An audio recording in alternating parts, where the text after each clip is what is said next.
Ajo nuk kërkonte dashuri, nuk kërkonte luks, nuk kërkonte një jetë të re, kërkonte vetëm një punë që t'i siguronte ushqimin vajzës së saj 5 vjeçare. Pas vdekjes së burrit, çdo ditë ishte bërë një luftë. Borxhet po shtoheshin, qiraja kishte mbetur pa paguar dhe frigoriferi ishte pothuajse bosh. Kur një mikesh I tha se një milioner 30 vjeçar kërkonte një pastruese për vilën e tij, ajo nuk mendoi dy herë. Ditën e parë hyri në atë shtëpi me kokën ulur, por nuk e dinte se pas atyre dyerve do të fillonte historia që do t'i ndryshonte jetën përgjithmonë. Sepse milioneri, një burr që dukej se kishte gjithçka, kishte një plagë që askush nuk e dinte. Dhe ndërsa ajo kujdesej për shtëpinë e tij, ai filloi të kujdesej për të. Pa e kuptuar se të dy po binin në dashuri. Por kur vajza 5 vjeçare e saj zbuloi një sekret për milionerin, gjithçka ndryshoi. Dhe pyetja ishte, a mund të mbijetojë dashuria kur e kaluara e tyre të dalë në dritë? Tefta kishte mësuar të jetonte me dhimbjen. Pas vdekjes së burrit, ajo nuk kishte pasur kohë të çante, të ankohej apo të pyeste veten pse jeta ishte treguar kaq e padrejtë me të. Kishte vetëm një vajzë 5 vjeçare, dhe për të duhej të vazhdonte. Çdo mëngjes zgjohej para se të linte dielli. Përgatiste diçka të thjeshtë për të ngrënë, kontrollonte nëse vajza kishte temperaturë, I krite flokët dhe më pas dilte në kërkim të një pune. Por atë mëngjes ishte ndryshe. Tefta kishte vetëm disa monedha në portofol. Shiraja duhej paguar brenda 2 ditësh. Frigoriferi ishte pothuajse bosh. Dhe vajza e saj, Era, kishte filluar të pyeste pse nëna nuk po blinte më gjërat që I pëlqenin. Mami, kur do blejmë përsëri qumshti me çokoladë? Pyeti Era. Tefta u përpoq të buzëqeshte. Së shpejti, zemër. Ajo e dinte se nuk duhet I premtonte gjëra që nuk mund t'i siguronte. Por çfarë mund t'i thoshte një fëmijë 5 vjeçar? Paratë kanë mbaruar? Unë nuk di çfarë do të bëjmë nesër. Jo. Ajo vetëm e përqafoi. Mami do të gjejë një punë. Era I buzëqeshi. Ti je më e mira, mami. Tefta ktheu kokën që vajza të moshite sytë e saj të mbushur me lodë. Për javë të tëra, ajo kishte kërkuar punë.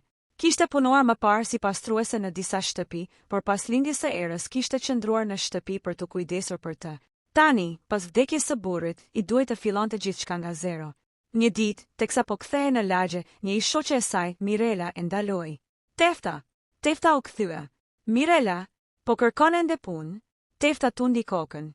Po, çdo ditë. Mirela u afrua. Kam dëgjuar për një vend. Çfarë pune? Pastruese. Tefta heshti.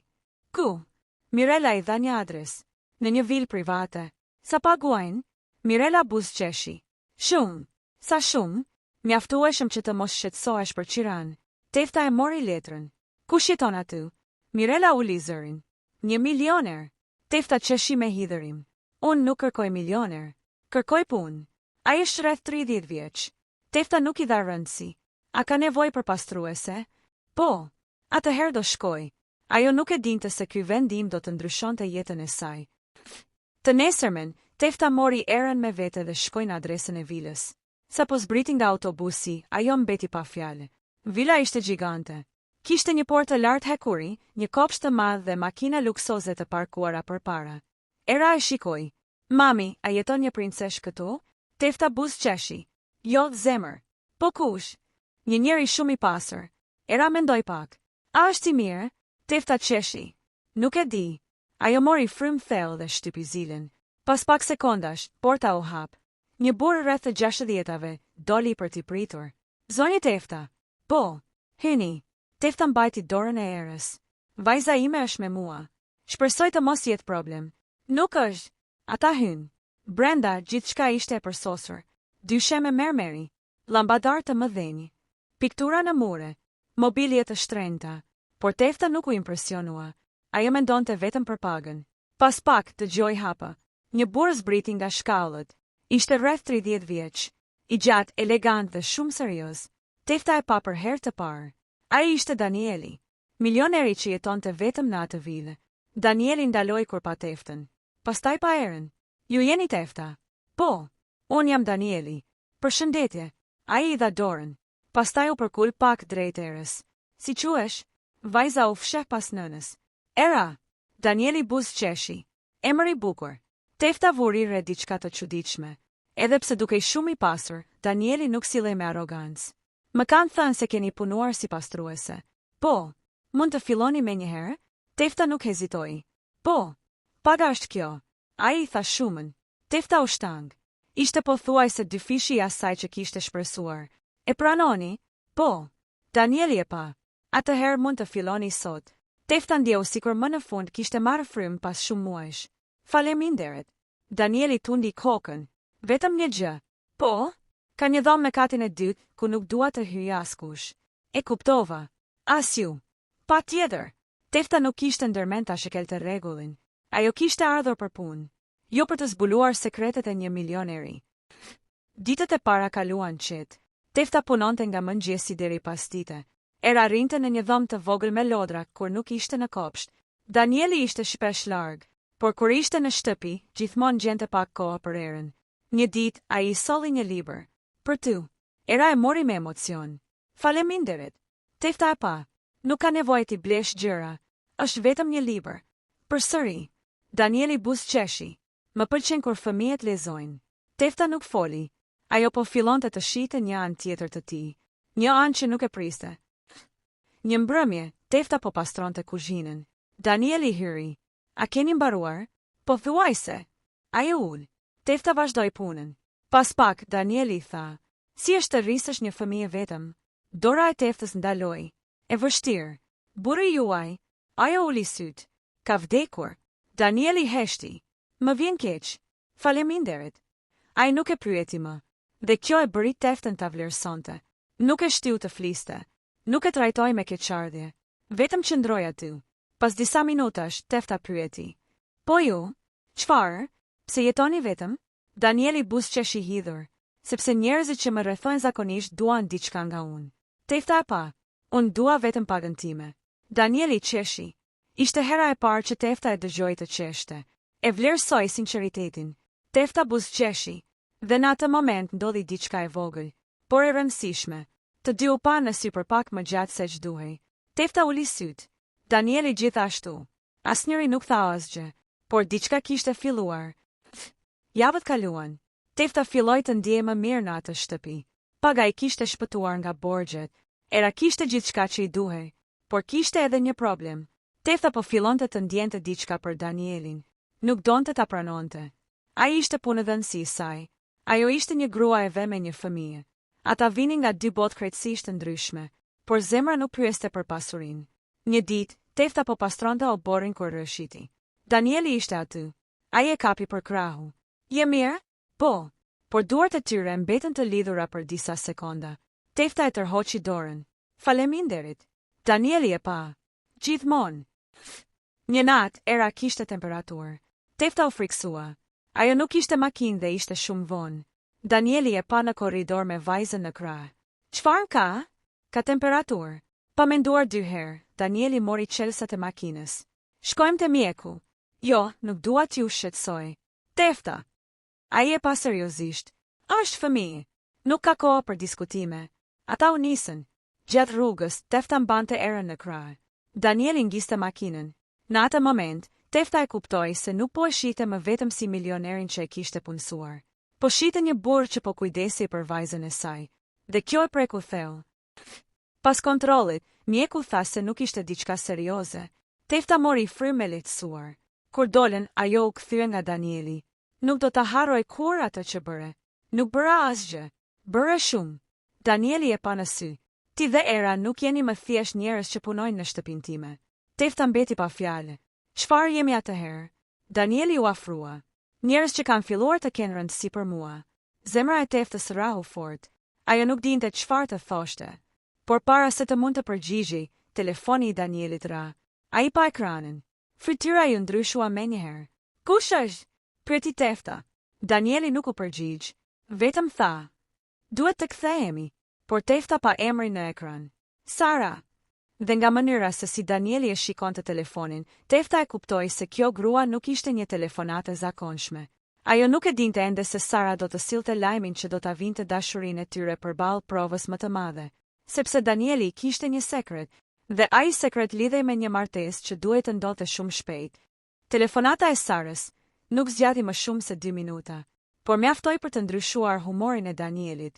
Kur ai mbylli telefonin, qëndroi për disa sekonda pa folur. Tefta e shikonte nga sedilja tjetër. Ka ndodhur diçka? Pyeti ajo. Danieli ndezi makinën. Jo. asgjë që duhet të shqetësoje. Por Tefta e kuptoi menjëherë se po fshite diçka. Ajo nuk e pyeti më. Në krahët e saj, Era kishte zënë gjumë.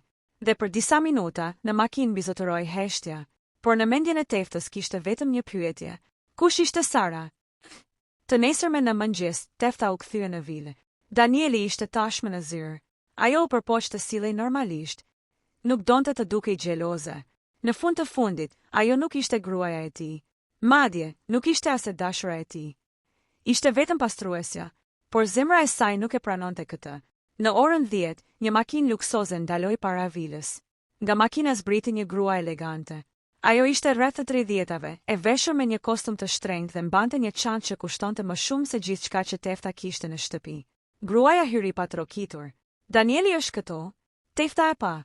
Po, është në zyrë. Gruaja e mati me sy nga kokat e këmbët. Ti kush je? Tefta.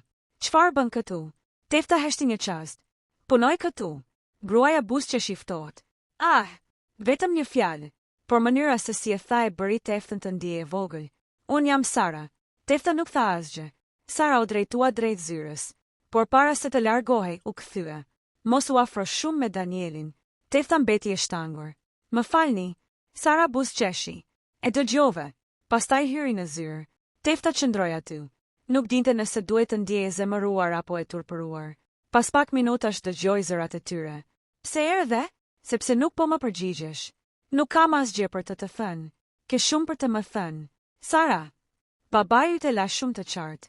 Tefta ndaloi së punuari. Ajo nuk donte të dëgjonte, por zëri i Sarës ishte i lartë. Ke vetëm disa muaj. E di, nëse nuk martohesh, humbet kompaninë. Nuk më intereson. Po sikur të humbasësh gjithçka. Heshtje. Pastaj Danieli tha. Më mirë të humbas gjithçka se sa të martohem me dikë që nuk e dua. Tefta ndjeu një dhimbje të çuditshme në kraharor. Ajo nuk e dinte pse fjalët e tij e prekën aq shumë. Atë mbrëmje, Danieli e gjeti Teftën në kuzhinë. Ajo të foli, Tefta vazhdoi të pastronte. Kush? Sara. Po. Danieli heshti. Çfarë të tha? Asgjë të rëndësishme. Ai e kuptoi se ajo po e shmante. Tefta më shiko. Ajo u kthye. Më tha të mos afrohem me ty. Danieli mbylli syt për një çast. Më fal. Për çfarë? Për mënyrën se si të trajtoj. Ajo ka të drejtë për një gjë. Për çfarë? Ti je milioner. Ai e pa. Dhe unë jam vetëm një pastruese. Danieli u afrua. Mos thuaj vetëm. Por kjo është e vërteta. Jo. Ai foli me qetësi. Për mua nuk je vetëm pastruese. Tefta uli syt. Atëherë çfarë jam? Danieli nuk u përgjigj menjëherë. Ai mori frym thellë. Dikush që më ka bërë të ndiem përsëri njëri. Tefta ndjeu lotët. Daniel, nuk dua të premtoj gjëra që nuk mund t'i mbaj. As unë nuk kërkoj premtime. Atëherë çfarë kërkon? Tefta e pa në sy. Respekt. Danieli buzëqeshi. Këtë do ta kesh gjithmonë. Ditët në vazhdim, lidhja e tyre u bë gjithnjë më e fortë. Danieli nuk e fshete me interesin për Teftën. E pyeste për ditën, e ndihmonte me Erën, e shoqëronte ndonjëherë në kopsht. Një mbrëmje, Era vizatoi një figurë të madhe familjare. Tefta po qeshte kur pa vizatimin. Kush janë këta? Era tregoi. Unë. Po. Mami. Po. Dhe Danieli. Tefta u skuq. Danieli qeshi. Pse më ke vizatuar këtu? Era u përgjigj thjesht. Sepse ti na bën të lumtura. Danieli nuk qeshi më. Ai vështroi Teftën. Ajo uli syt. Një të shtunë, Danieli i kërkoi Teftës të mos punonte. Pse? Sepse dua t'ju çoj diku. Ku? Është surprizë. Tefta nuk donte. Nuk mund të dalë me ty. Pse? Sepse njerëzit do flasin. Danieli buzëqeshi. Le të flasin. Në fund, Tefta pranoi. Ai i çoi në një shtëpi të vogël pranë liçenit. Ishte larg zhurmës së qytetit. Era luajti në obor. Tefta ul pranë ujit. Danieli ul pranë saj. E bukur apo jo? Shumë. Kur isha fëmijë, vija këtu me nënën time. Tefta e pa. Ku është ajo? Danieli uli syt. Ka vdekur. Tefta nuk tha asgjë. Pas pak, Danieli vazhdoi. Pastaj humba edhe baban. Prandaj e ka mbyllur? Ndoshta. Tefta i preku dorën. Nuk i detyruar të jesh gjithmonë i fortë. Danieli e pa. As ti. Për disa sekonda të dy shndruan në heshtje. Pastaj Danieli ju afrua. Tefta nuk u tërhoq. Dhe për herë të parë, buzët e tyre u takuan. Ishte një puthje e shkurtër, por për të dy ishte sikur gjithçka kishte ndaluar. Kur u ndan, Tefta uli kokën. Kjo nuk duhet të kishte ndodhur. E di, ti je punëdhënësi im. E di, unë kam një vajzë. E di. Dhe ti? Danieli buzëqeshi. Të dua. Tefta ngriti syt. Ai e përsëriti. Të dua Tefta. Ajo nuk mundi të fliste, sepse kishte frikë nga ajo fjalë. Jo sepse nuk e ndjente, por sepse ndjente shumë. Por lumturia nuk zgjati shumë. Kur u kthye në vil, një makinë ishte parkuar para portës. Sara i priste. Ajo pa Teftën dhe Danielin duke zbritur bashk. Fytyra e saj ndryshoi. Kështu qen ka puna. Danieli u bë serioz. Sara, jo tani. Jo. Pikërisht tani. Ajo nxori një zarf. Duhet ta lexosh. Danieli e mori. Çfarë është? Dokumenti i fundit i testamentit të babait tënd. Ai e hapi. Lexoi. Dhe fytyra ju zbe. Tefta e pa. Çfarë shkruan? Danieli nuk u përgjigj. Sara foli. Babai yt nuk kërkonte thjesht që ti të martoheshe. Tefta ngriti syt. Çfarë kërkonte? Sara buzëqeshi. Që gruaja me të cilën martohesh të jetë nga familja që ai ka zgjedhur. Danieli u kthye nga ajo. Mjaft. Jo. Sara i dha një tjetër dokument. Nëse nuk martohesh me mua para ditëlindjes tënde, pasuria kalon te kushëriri yt. Tefta ndjeu sikur dikush i kishte hedhur ujë të ftohtë. Me ty? Danieli e pa. Nuk dua të martohem me të. Sara u afrua. Por duhet. Tefta u largua. Ajo nuk donte të dëgjonte më. Hyri në shtëpi. Mori erën. Dhe u përgati të largohej. Danieli e ndoqi. Tefta prit. Jo. Më dëgjo. Çfarë duhet të dëgjoj? Ajo kishte lot në sy. Që ti je milioner dhe unë jam pastruesa jote? Nuk ka rëndësi. Ka rëndësi për mua. Tefta. Unë nuk dua të jem arsyeja pse humbe gjithçka. Danieli u afrua. Ti nuk je arsyeja. Atëherë çfarë jam? Ai e pa drejt në sy. Arsyeja pse dua të mos e humbas veten. Tefta shpërtheu në lot, por para se të mund të përgjigjej, një makinë u ndal me shpejtësi para vilës. Nga makina zbriti një burr i moshuar. Ai hyri brenda pa përshëndetur askënd. Kur pa Teftën, ndaloi. Syt ju zgjeruan. Ai shikoi fytyrën e saj për disa sekonda. Pastaj pa erën. Dhe u zbe. Nuk mund të jetë. Danieli u kthye. Xhaxha. Burri nuk ja ndante syt Teftës. Ku e ke parë këtë grua? Danieli u hutua. Çfarë? Burri ju afrua Teftës. Zonjë, cili është mbiemri juaj? Tefta u përgjigj. Burri u drodh. Pastaj pa erën. Dhe kjo vajzë sa vjeç është? 5. Burri mbylli syt. Zot, Danieli e pa i tronditur. Çfarë po ndodh?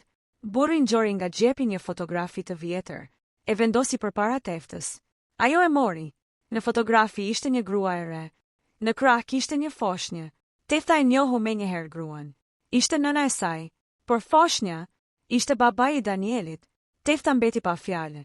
Burri tha: familjet tona kanë një histori që nuk ta kanë treguar kur.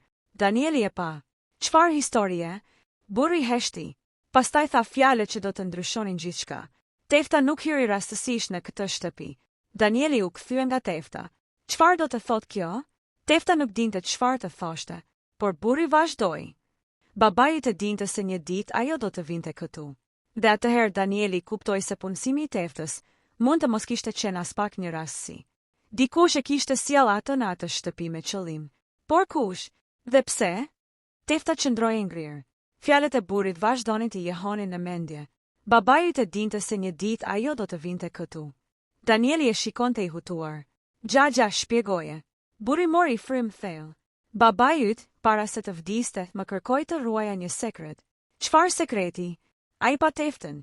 Nëna e Teftës ishte vajza e një familje që babai yt kishte dashur ta ndihmonte shumë vite më parë. Por familjet u ndan pas një konflikti të madh. Tefta dëgjonte pa folur. Babai yt e dinte se kishte bërë gabime, vazhdoi ai. Dhe para vdekjes më tha, nëse një ditë vajza e asaj gruaje vjen këtu, mos e largo.